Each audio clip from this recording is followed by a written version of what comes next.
Welcome back to HBO Girls Rewatch. I'm Amelia Ritaler. And I'm Evan Lazarus. And this is the season 5 recap. Uh-oh. Oh my god, what the hell is up, chica? Oh my god, we're about to be in our last season, which feels crazy to me. I'm too young to graduate. I know. This is high school graduation almost. I'm actually crying. Wait, but it's because my haircut's bad. Because your haircut in Chinatown was bad.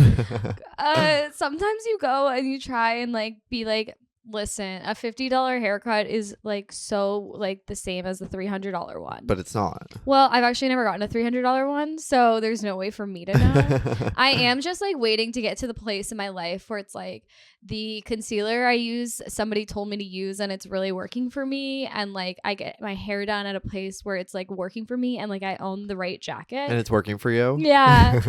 I'm just waiting for me to be in my working for it right moment. Right now it feels like I'm kind of climbing a wall and falling off of it and climbing back up I know, because famously my story is that a haircut changed everything for me. Yeah, and so to live kind of in parallel but you were having good haircuts before this. Not really. Yeah, I like them. Well, the thing is I only got one a year. I thought this haircut was a blowout, and then it kind of turned into something scarier.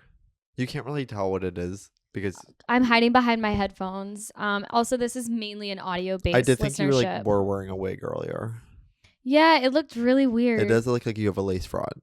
Yeah. But you're my dear friend, so I would never say that to your face. Well, you just did. Whoops. But you waited till it was recording in perpetuity yeah. for some reason. So that's way more cooler. Way more cooler. No, you know what? It's fine. I think a huge part of being 26 is having a bad haircut and then looking back. Shout out to Is that true? Shout out to Joe Sunday, our dear friend, who has a joke where they said they once got a haircut so bad that they didn't laugh for 6 months because nothing was funny. That is I love so that joke. my experience. And they were talking to their friends and they were like, yeah, there was a time where I didn't find anything funny. Or we know exactly what haircut it was. Yeah. That's a great joke. That's a perfect joke. Shout out Joe Sunday. We love them. But today we should just do a podcast where we tell other people's jokes and then we're like, that was a really great joke. We keep bringing up other people's jokes and it's don't people like to have their jokes not told? No, now people get to hear it. I actually had this interesting work situation yesterday where this woman wants me to film doctor-led TikToks for her.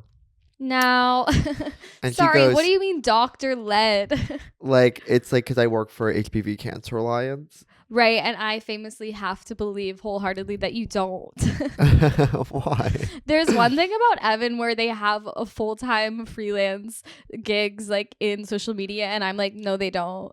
I know. I don't know why. I'm literally filmed 3 cooking videos in our kitchen this morning. And I'm you're just hanging out with a roommate's boyfriend. You're just julienne carrots for fun. And I'm currently watching him peel carrots as I scroll through my Instagram notifications. Yeah, I'm how are you accepting the dazed invite to collaborate post? I thought you were filming. You can do 2 at once. Okay, but sorry, I cut you off. Right. So she, my reels, I have this reel right now where it's every time I give a blowjob, it feels kind of, every time I give a blowjob, the way I brush my teeth afterwards does feel kind of homophobic. And then, so that's online. And this woman was well, the owner of the organization never even wants to say but online because he's too scared. But I saw your Instagram videos and you're not scared to say anything. It's I love you, girl. Oh my Get over God. here all the way from Sunnydale, California. Let's hug. It's so cool when somebody from your professional globe kind of enters. Stalks your Instagram. Yeah, my manager at my full-time job is always responding my Instagram stories oh my God. And I'm Mark, this wasn't for you, girl. I know, we need to keep those 2 separate. No, it's okay. Mark loves girls. He's always on one-on-ones saying lines that Hannah said to me, and then how are you supposed to react? I don't know, but he was oh my God, there's a giant spider. Holy shit. Do you see that? Yeah, do you want me to get it? I guess we should just let it stay, right? Let's see what it can do. Our guest for the podcast, it's Endard. We're actually we're Australian. Cross dissolve. I feel a bit Australian in that spiders don't It's scare really me big. as bad as like other things because spiders are killing the bugs that I don't like. No, I have the same feeling towards you. I think we should just let it do its magic. We also have so many other bugs, so it's like this is actually a good thing. I actually like this is Charlotte. It's cleaning. So the recording that came out last week, we've literally recorded yesterday, and so this is actually 30 hours after our solid core class, and I think Evan's broken. Yeah, I can actually walk fine, but it's actually any other mechanism other than that is so painful. I'm just like violently aware of like my butt muscles. Yeah, every time I do a workout like this, I'm now recognizing more human anatomy than I ever did before. Like there's like little parts of my body I'm like, I didn't know there was something there. I thought it was bone. Yeah, 100%. Bones are sore. Wait, so let's dive into the Sorry. episode. There is no episode, it's a recap. Girl, what girl are you? No. I don't know. I'm not really like any of these girls this season. I'd say maybe Shoshana because like I also got laid off and then I had to like reevaluate everything. But I didn't come back with a hellfire under me, applying to welfare and then going to a coffee shop and rerunning that whole thing. I think I'm totally Hannah this season. Yeah. Season 5 Hannah is just like so lost and like not writing and like feeling just so like over she forgot why she moved to New York. And this season, like the start of it is just her like giving up on everything, and then it ends with her finding herself again. And I'm actually like, I feel really connected to that arc, except I'm not at the end. I'm like mid season 5 still. It's like I'm still a substitute teacher, but I'm gonna quit soon. You opened your vagina up. Not yet. Not yet. It's not summer. It's not summer. Maybe this summer I will. Show your vagina to someone. Yeah, at least the sun. That's exciting. At least the sun shines. In our backyard. Yeah. And a goop. Who said you're supposed to like give your vagina more sunlight? Everyone. Everyone says that. Everyone says that. I It's think a common expression. Shailene Woodley. Shailene Woodley? Yeah. But season 5 recap, I mean, let's dive in. So we're going to go character by character and reflect on their arcs, just so we can head into season 6 next week with clear eyes, Clear full hearts, understanding. can't lose. We can. To borrow a phrase from Friday Night Lights, which famously filmed at my high school once for an away game. Connie Britton was there. Whoa. Yeah. I love that show. I like those characters when like I like a show where people graduate high school and they're like, how do we keep them in? And then they like start working at the high school.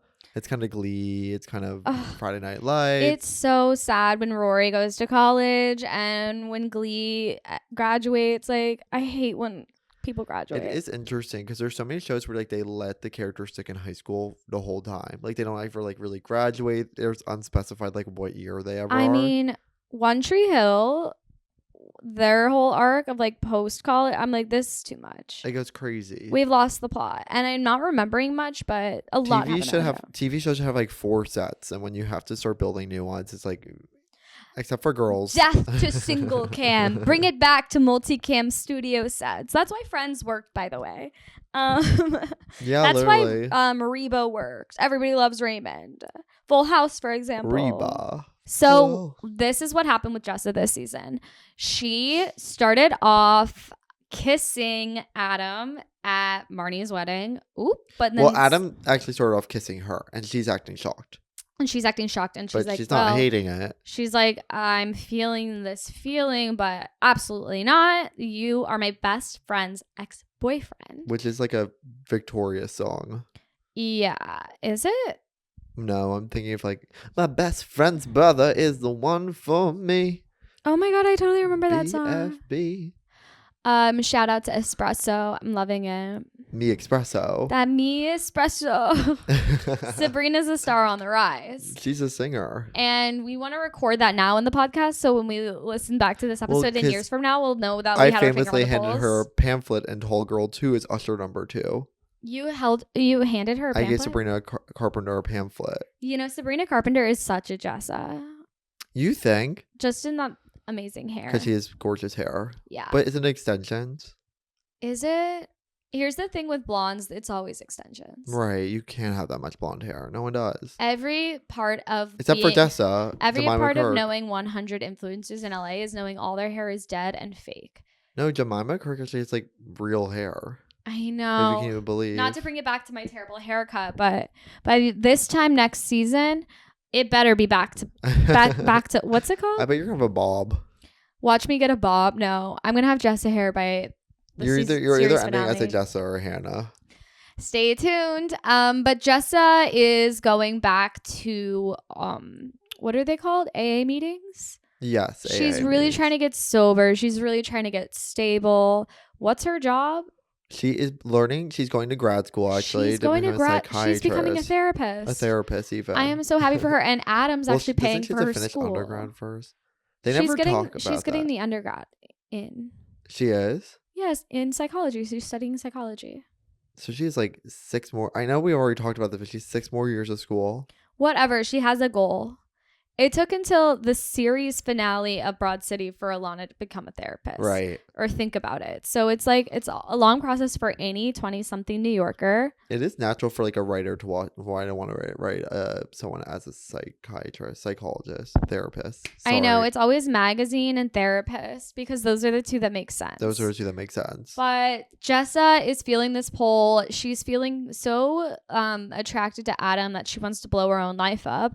And so then she does ultimately get in a huge fight with Hannah at Race to Riches and then starts dating Adam, feeling really bad, like fraught with guilt. And then the season ends with her getting in a huge fight with Adam, showcasing her anger towards the situation. She says, "I'll never forgive you. I'll be on my deathbed and I will never forgive you for ruining my friendship with Hannah." Which, like, is that fair to say? She made the choice. The whole relationship between Adam and Jessa here, where it's like Jessa and Adam, their first like real step past the initial kiss, where it's mutual destruction, is like they're masturbating and not looking at one another. Like they're like, if we don't make eye contact or like we don't touch, it's like doesn't count. We're not breaking any rules. Where it's like, okay, girl, and they slowly push the line. Like they finally kiss again, then they have sex, and then they're like in a real relationship. And like there's nothing actually more intimate than going to a carnival with someone and winning them a goldfish.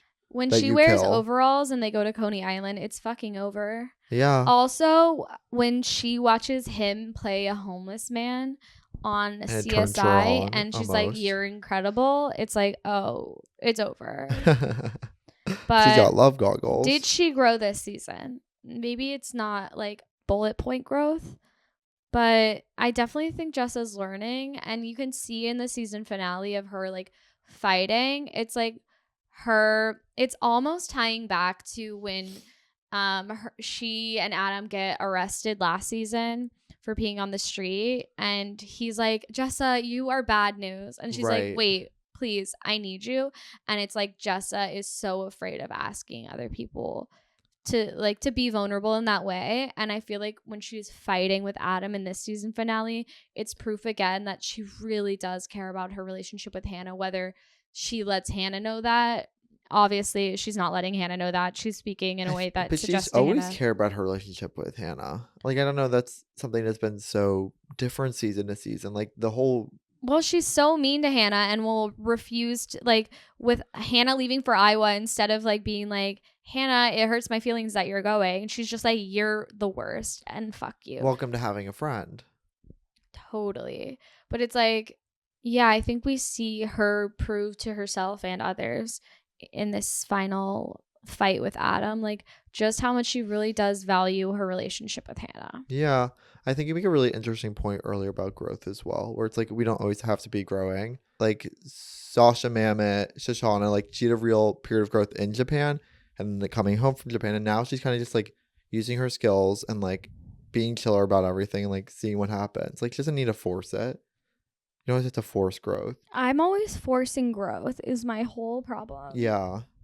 Like, I'm always like, well, I need to, at the end of my monthly reflections, be able to bullet point, like, what's different and why it's better.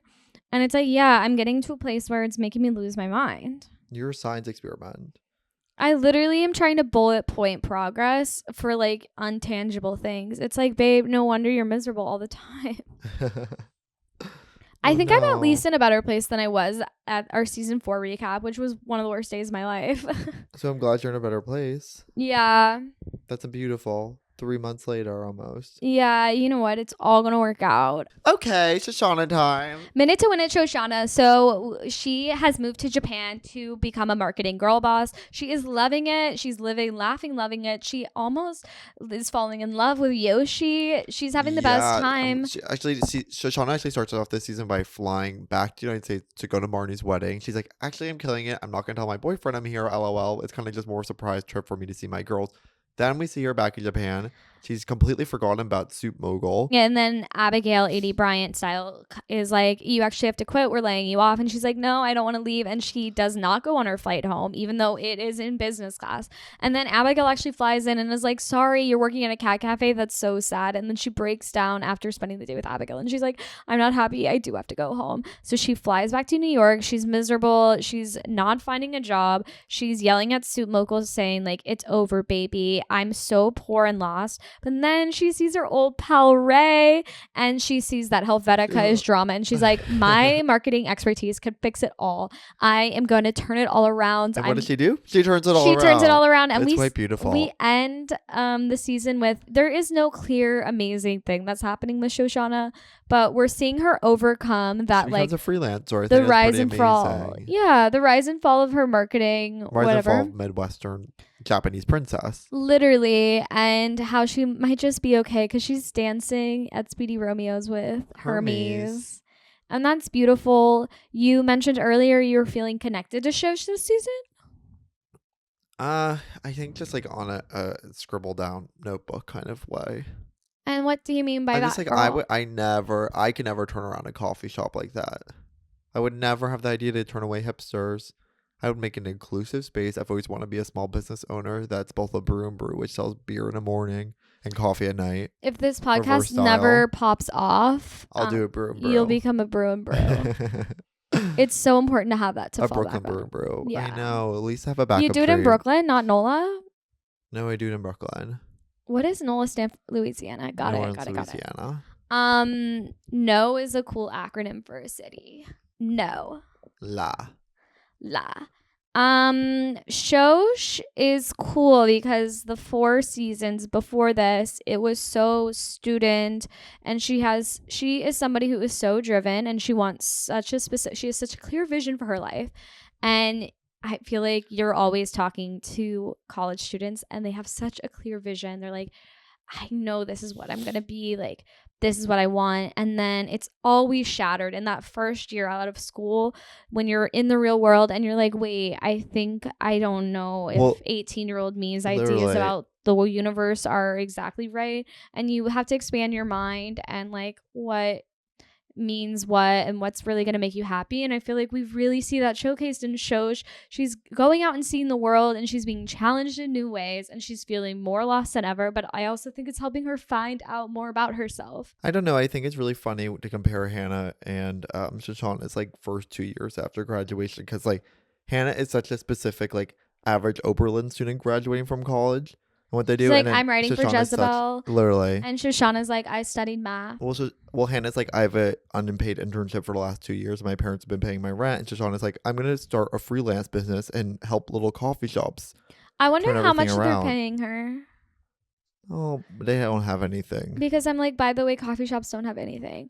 I wonder if Anna Gasteyer and whoever her dad was are helping her out. I hope she got on welfare. I don't think she needs that. No, but it would be great for the story, I guess. I'm feeling hopeful for her. We know, because we've seen the show before, of course, that season 6, she really comes into her own. But I think we're leaving off on an amazing place of her learning and growing. I like that they only put her in like 4 episodes a season. She got 1 big episode, and they're like, that's enough. And then they kind of gave her the worst storyline ever after that. I will say in season 3, like, Jessa got her big moment early on in rehab, and then we literally barely hear, like, she's just at the group events, and it feels like she got that treatment this season. Yeah. I mean, we got someone plenty said of something it. bad. We should be grateful for what we got from her, but I think it's just like there's two. You can only have 3 girls going at once. It's impossible to write stories for all 4. that's why every story about 4 girls, 1 girl means the least. But it also was like Shoshana was never going to be a main character. Yeah, so she's even lucky to get a bottle episode like that. Yeah, of course. Okay, Marnie time. Marnie time. Oh my God, this season This is girl so goes for crazy. Marnie. This is Marnie's season. She gets married. She gets divorced. Lena Dunham said, Allison Williams, this season's for you, girl. We're going to make it happen. The way she got married is crazy. Yeah, she has a crazy wedding where like Desi is so half in, half out, but then finally like commits to her, even though she doesn't really know that. She's being bridezilla. And then she's like in a little bit of a honeymoon phase What on do her you actual think- honeymoon. What do you think about the marriage only lasting, what, 4 episodes? 72 days. I'm just like, you already did this with Jessa and Thomas John. Like, you can't tell me both these girls are getting married and then 4 episodes later changing up. Like, marriage is so serious, and the way it's so frivolous is frustrating. I don't know. me. I'm like, we have to remember it's like the time of Kim Kardashian's 72-day wedding. I guess coconut tree context. Coconut tree context. I also am like, it's probably an amazing business decision to like get married to your musician partner and then getting divorced from them, and like And then getting the Grey's that Anatomy. drama, literally all that drama. It's like, I want to listen to that music. They're gonna write something beautiful from all that pain. Do you think it's crazy that they are opening for the Lumineers? I just don't feel like they're They just had to performing put enough. a name in there. They could have said anything. They could have said Imagine Dragons. They could have said Mumford and Sons, but they said Lumineers, and we have to believe that when they say it. I guess it's just disappointing to remember this is a TV show and not real. Like, I really wish they opened for the Lumineers. Where were the Lumineers playing back then? I have no Bell idea, House. but they were big. That was their moment. I don't even know a single Lumineer song. That would if we're be being like honest. opening for Olivia Rodrigo now. No. That's literally how big the Lumineers were. They're playing at the Bell House. That's No, 300 they were seats. saying "Ho Hey." Oh. Do you know how big that song was? It Hey, was the how? main one. It was the main one I Yeah, heard but at that You can't time. equivalate that to Olivia Rodrigo's arena tour. Okay, what about Noah Callahan or whatever? Never heard of him. Yeah, you have. You love Stick Season. You've sung it in your parents' car with me. That's Noah Callahan? What does he have to do with the Lumineers? Same type of dude. Except we What's have- that Chapel Roan TikTok from like 4 years ago? I where she's hate like, men.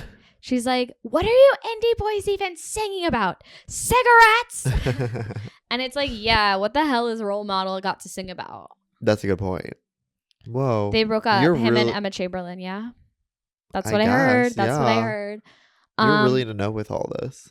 I do know a little bit more about YouTubers than I think I average- give off. Yeah. Well, no. Okay, well, I feel like I'm constantly surrounded by people who are You less work for into YouTube. YouTubers. I know, so it's like I have to know about them. I have to know like 1 or 2 things. You know more than that, girl. But Marnie it's just like, yeah, like if we think of like how we were introduced to Marnie in season 1 versus what the hell she's up to now, this girl is bonkers, Lulu bananas, lost the plot a million times over. She's all 8 of those words. But at least she is pursuing her music. Last season, it ended on Right. her deciding to sing whether Desi shows up or not. So that's beautiful. And then she really wants to make it work with Desi. She really is trying to be like mature about the divorce and all of that. But the way she is, the panic in Central Park. I know.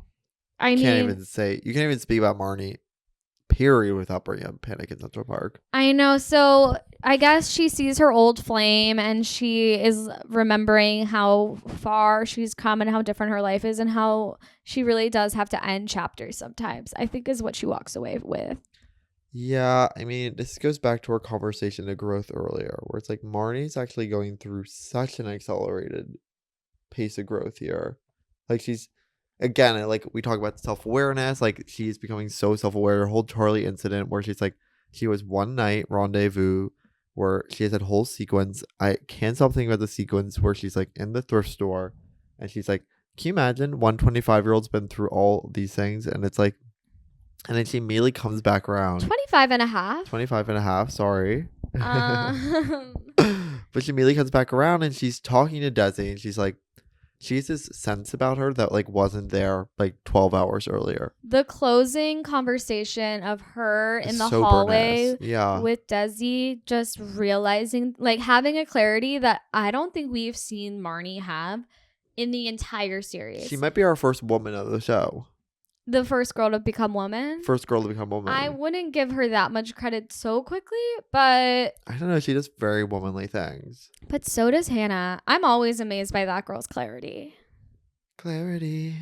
Vanity, peace, serenity. I hope you know. I hope you know that this is nothing to do with you. Yeah, I mean, this is real season where it's like, this makes or breaks people loving Marnie or not. Like, if Everybody you love Marnie, hates her is what we're getting online, and I am not connecting with the haters. I love this girl so much. What is she doing at the end? Fucking Ray. And being like, I want this. I hope you know. I hope you Big know. girls don't cry. Well, she's crying. Little women maybe cry. Ooh. No, I guess what we're learning. This could be Little Women, this show.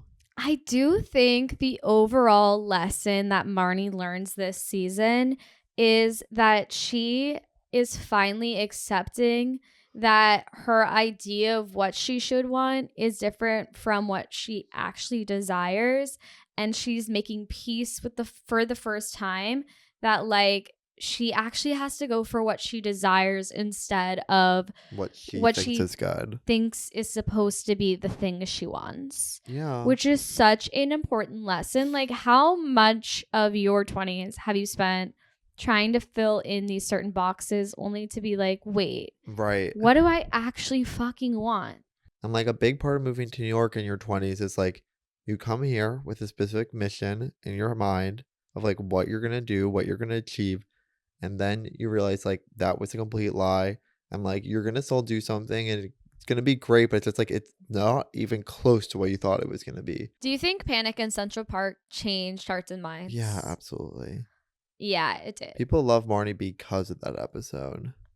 What is it about it that's making people connect so deeply with it, do you think? It's a deeply romantic story. Like a love that's lost that comes back in your life for 24 hours. It's something that it's like, how do you not dream about that? I guess it's like everyone showers thoughts of like who they were with when they were young. Like, I know so many girls right now who are always so sad and thinking about like the one boyfriend they had like in college or high school that they loved, and they're like, I literally it's been so many years since I felt such a pure love. Maybe it's the idea of like people watch Panic in Central Park and they're like, this reminds me of like me dreaming of my own like simpler love. Right. Well, it's interesting. Like, she's frisked off her feet. She is given this like incredible 24 hours where like she can now reprove herself to Charlie, like that, like I actually have changed. I'm actually a different person than you thought I was. Like all these assumptions you have of me, her uptightness they're is wrong. like, well, you know what it is? She's it's like pigeonholed by it. People hate Marnie right from the get-go. Gecko? Because she has such a lack of vulnerability, right? Or like this emotional layer. Like everything is so top heavy of like it's so like not like it's just such a wall. She's seen as the uptight one. Yeah, and she's just seen as like she doesn't really care about emotions, or like she's mad when things aren't a certain way, and it's like that's nagging kind of organization presence. often like gets in a way of her like actually being vulnerable and having real emotions. And I think getting to see her really let go of this idea of who she is, that she holds on to so tightly, allows us to see like maybe why she acts the way she does all the time, and like how there's like really this scared raw human under it all. And I think we can finally like feel for her for the first time in a real organic way. Hannah Banana, what a season for this girl. Okay, she's at the wedding. Fran lets her know that Desi has had 7 engagement. Hannah freaks out, but she's really trying to be a good friend to Marnie, and she's like, all right, whatever. I'm not going to tell Marnie, which, I mean, we already discussed why we thought that wasn't so great. And then what happens else to Hannah this season? She's a substitute. Yeah, she's dating a crazy guy named Fran. on. She's a substitute teacher and she has no boundaries with her students and makes everything uncomfortable. Her parents, her dad comes out as gay and puts the onus on her, and now she has to change the nature of her relationship from like parent to child to like something in between in a gray area. It's just like This also another season, burden on her, and she really increases her like reliance on Elijah as like the one person in her life that like is her stable icon who's like actually not stable at all. yeah, I mean, we can get into Elijah after this, but it is like Hannah spends the whole season being like, well, I quit writing. I'm focused on teaching.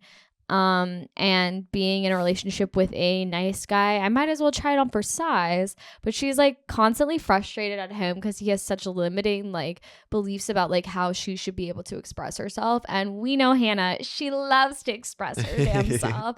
And she's so upset because her friend is deeply betraying her. But she's trying so hard to get over it. And by the end of the season, she runs the Williamsburg Bridge and gets over it. And brings a fruit basket to And Adam's brings a fruit door. basket. I think there's actually a lot of growth from Hannah this season. I think point one is the relationship with Fran, her realizing what she wants. It's such the opposite side of like the erratic Adam. It's like, okay, well, now that she's dated both these guys, I feel like she has a clearer sense of like, what does she like? And the answer is neither of them. Nothing. And yeah, and then point two is like, it's really a season about Hannah organizing her relationship with her parents from parent child to kind of adult. Adult. And she's really resistant to it, right? I mean, she spends the whole season being like, how dare you make me have to be emotionally here for you? I'm the child. But she does pull through. She helps her dad with like the gay thing a little bit, even though she's like annoying about it. And she tries to be there for her mom, even though her mom is off her rocker.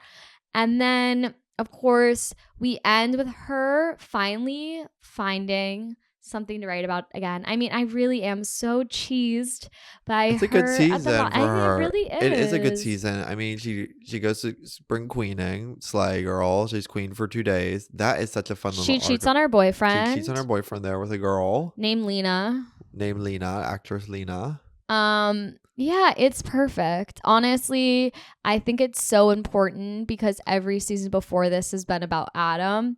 This season is It's like about her. it's Well, about dating Fran. I mean, she's still not over Adam, I guess. Yeah, but she is giving like I'm like I wonder if Fran was just like always there as like a distraction from her feelings towards Adam. Totally. Like, I mean, he was so rebound. he was so rebound. Like yeah, but I wish we it- both actually were dating all the time and had rebounds to talk about, but that's not who we are. yeah.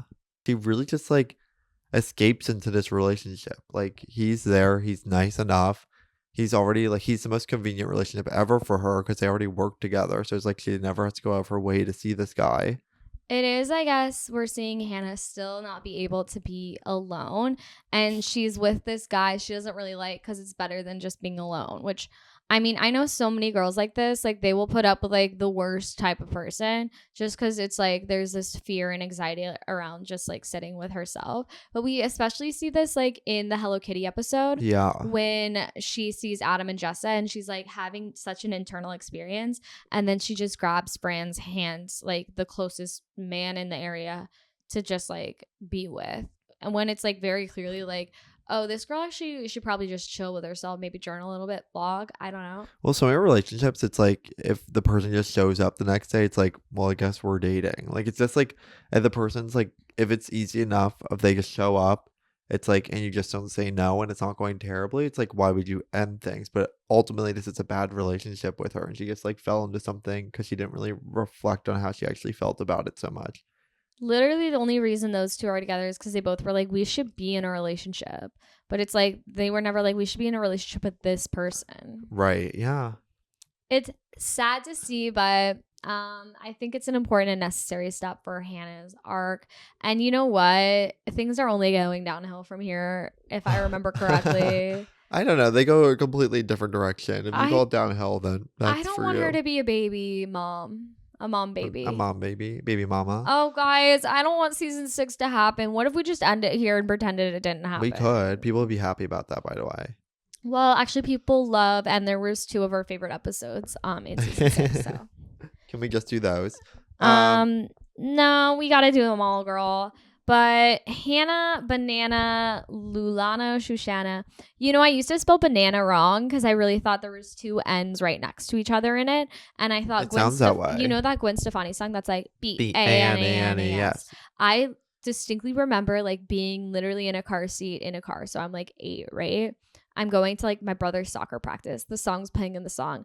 The song is playing in the car. And in a song, by the way. Yeah. And I hear B-A-N-A-N-A-S and I'm like, this Gwen girl's got it all wrong. She's such a she's being crazy. Like I was like, this girl's misspelling She's banana. She's being bananas, literally. Literally. And it's like, I love like how confident I was as an 8-year-old that I was like, oh no, she got it wrong and I'm right. Yeah, you think 22 is bad. Try 8.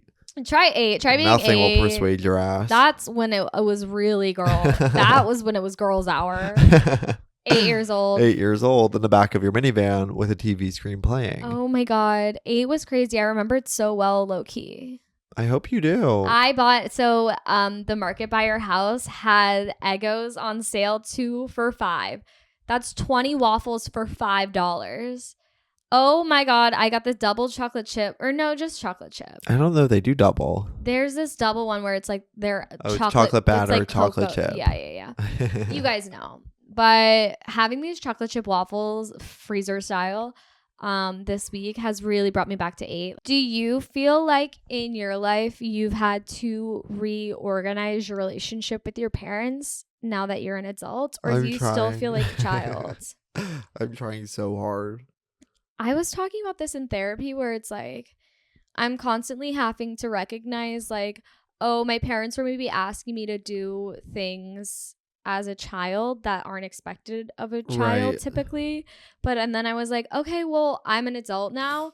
And so I am old enough to handle these things now. And I can't just like be a child anymore. So it's like, yeah, maybe they should have acted differently back then. But like, if they act that way now, like I am an adult now technically. So right. I think one of the hardest things I've always had with like parents is that they always are like warning you not to do certain things. Like, don't make this mistake. Like, I made this mistake. Don't do this certain action, where it's like, I absolutely have to make a mistake so I can learn how I'd react to a mistake. So it's like, and isn't that like famous? Like, isn't that rule 101 of parenting is like your kids have to make their own mistakes?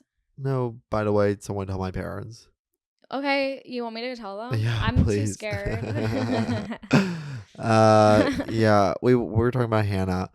Episode 2, her dad comes to the city for a hookup after he like finally comes out as gay to his wife, and then runs to the West Village to go hook up with a guy who has a tiny chihuahua and also sells Purple shoes. Couch. Purple Couch. Big Is dog. That a children's show? Blue in the Bear House?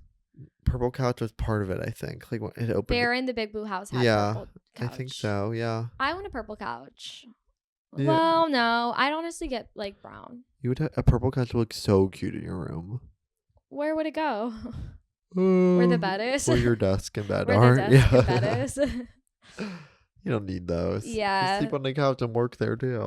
That would honestly be maybe exactly what I need. I've been watching on TikTok just like these girls like videos of their apartment tours, and it's like their studio in the East Village, and they're the smallest thing in the world. And I'm like, I really think I'd be happier in a smaller space like that, where it's all just like arm distance. Yeah, no, I know. It's so nice to like never have to leave your bed. Yeah. You can make eggs from bed. It's kind of awesome. It makes me miss my studio in LA. That was $1,300 a month, and honestly perfect. Oh no. Nostalgia is a drug. God. Oh my God. I was the saddest I'd ever been in my life. But I had the cutest wallpaper I put up. See, there's the silver lining. Oh my God, I miss Best Dress, that random YouTube girl that's used to post all the time, and now she doesn't because she's just in New York living her life. And I'm so happy for you, Ashley. But I miss your posts. I don't know who this is. Oh my God, she was amazing at like home decor videos and like fashion videos, and she was so like relatable and raw. It was like very impressive, and she edited her videos so good. Ooh. She's so cutie. You can honestly check out. I know people who watch her old videos just for nostalgia. I'll watch. Yeah, you would love. I really think it's so interesting because it is like everybody grows up and is in their 20s and it's like, yeah, you're an adult. How are you going to relate to your parents now? And that's never really covered in TV. So it's cool that like Lena found a way to like write that in, even though she is actively like pushing against being the adult as she has this whole series. We also really do see her recognize like I actually could say something nice to my dad or help my mom out a little. But it does, the season ends with her parents recognizing that maybe we've been putting too much on our kid and our kid's going through her own stuff and we should show up for her. So when they show up at her doorstep and she gets to like run away from them and like Do you think fall. that's for her though? Like they show up for her?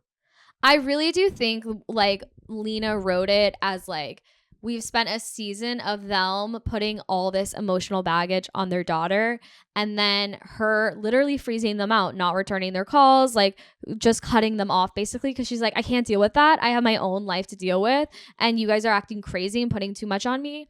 Her parents are recognizing that and they're like, okay, 26 mixed calls. Like, let's go visit our daughter. We'll take her to dinner. We'll take her shopping. We'll go to her little open mic and like try and be there for her because we know we've been asking a lot of her emotionally and she is still our kid and maybe could use our help too.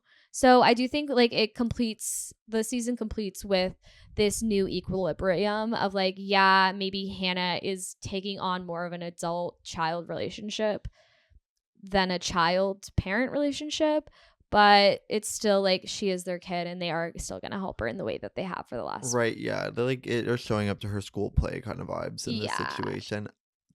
I can see that, but I'm also like it does feel like so performative to be like, and actually he's gay and we're making it work, Hannah. Deal with it. Now you have to take us now I'm gonna take your ass to Eileen Fisher, make you a lesbian.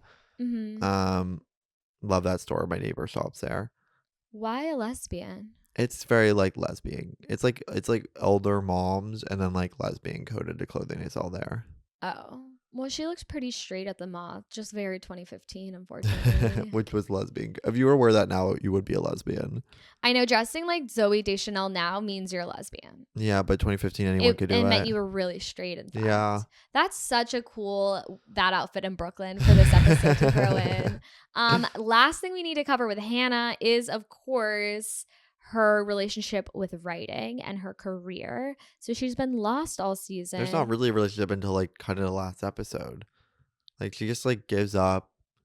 She pulls away. Or her career, I guess there is like somewhat. But she like yeah, she fully like just is like, I'm just gonna see what it looks like if I just like live my life being a teacher, just like try the easier way for herself, like have the boyfriend that like kind of makes sense and like have the job that makes sense. Yeah, And like like let me try it all out. Let me see what like this homeostasis looks like. Let me try out what everyone says is good for me. And then she does that and it's like, oh, she's now more miserable than ever. Yeah, it's cool to see her let go because for 4 seasons, she was just so like, I'm a writer. This is who I'm going to be. I'm going to build this life for myself. Nothing's going to stop me. And then we really see her be like, fuck, this shit's hard. And what if I didn't do that? And what is the alternative option? What if I dip my toe into not forcing so much this like writing dream that is this goal I had as a young child? Like, what would it look like to not do that? And by letting go of needing to do that, she then discovers this newfound like joy in writing. Like, I think Hector reminds her seeing New York for the first New York time. from a new lens. I think Tally Schiffman, that whole thing reminds her. And then just like her being like, I actually have something to say about this experience of like my best friend and boyfriend, like, and I want to talk about it. I think like she really does end the season with a newfound reason to write that we lost. Bam. There's like a judgment that she's held to her writing for so long that she's now like, what if I loosened my grip? Totally. And what would make me create, like, what am I going to create if I didn't have this kind of like voice in my head? It's always so much easier to write from a place like that where like the stakes aren't so high and like you can kind of be more carefree. Totally. I'm feeling like I'd love to experience season 5 finale Hannah because I am feeling, girl, you can run over to Williamsburg Bridge whenever you want. I'm feeling so season 1 through 4 of like just contrived forcing it like a little bit like intense where it's like Yeah, so relatable. So relatable. I mean, this show is literally about us, girl. Should we touch on the boys at all? Adam really is pursuing Jessa's ass. He's in love, and it's like, Sorry, for you can't what hear this reason? over my microphone, but my eyes just rolled in a 360 style. No, they hear that. It's loud. I can hear it from my room downstairs too, girl. I'm just in my bedroom all day rolling my eyes I in hear it. 360. No Like- wonder I always have headaches.